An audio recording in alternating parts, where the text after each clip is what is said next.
Okay, YouTube, welcome back. It's been a while since I posted a video, and I want to kind of get back into, I guess, another lure making video. So what I'm going to do is show you my process for making these one-part molds on here, because I want to, I guess, let's say, improve on, but these little U-worms that I use, I want to make another mold. I'm thinking maybe a little bit smaller than this. It's a 6-inch worm, so I want to get a little bit smaller. And then also I want to make kind of like a little darting jig. It's winter time and the speckled trout are up in the bayous and the rivers, so I wanted to make a lure to catch them with.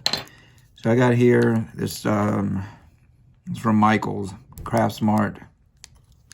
It's a little oven baked clay, and that's what I'm going to use to make my lure. And I'm going to do it on top of this 6x6 tile, smooth surface tile right here. And I can build my lure, and then I'll just slip it right in the oven and harden the clay.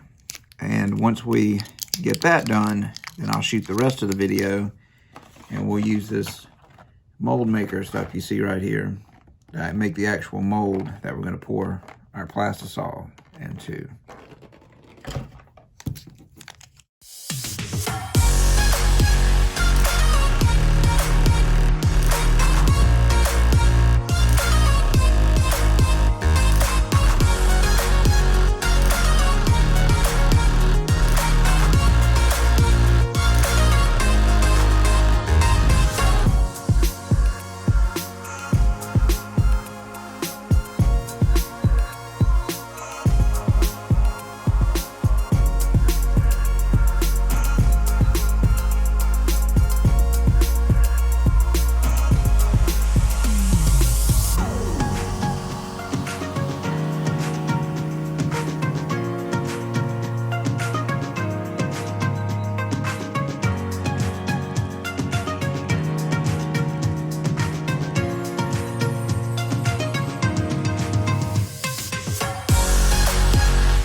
Okay guys, so you can see I've made 1, 2, 3 little dart and shad type lures.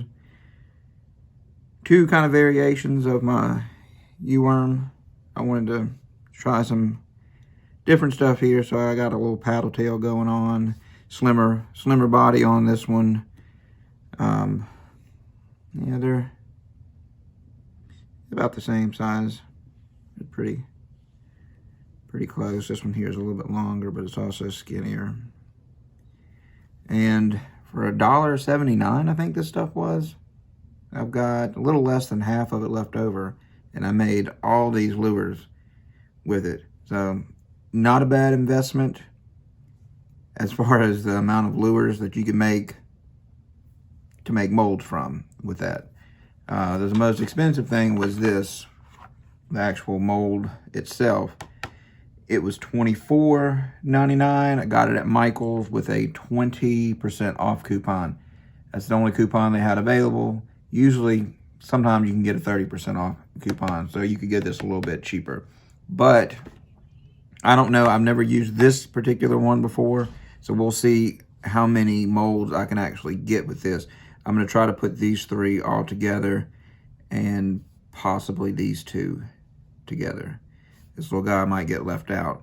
But I'm gonna go stick these in the oven now, bake them, get them hard, and then that'll be part 2 of the video, is making the mold with this. So we'll see you guys in the next one.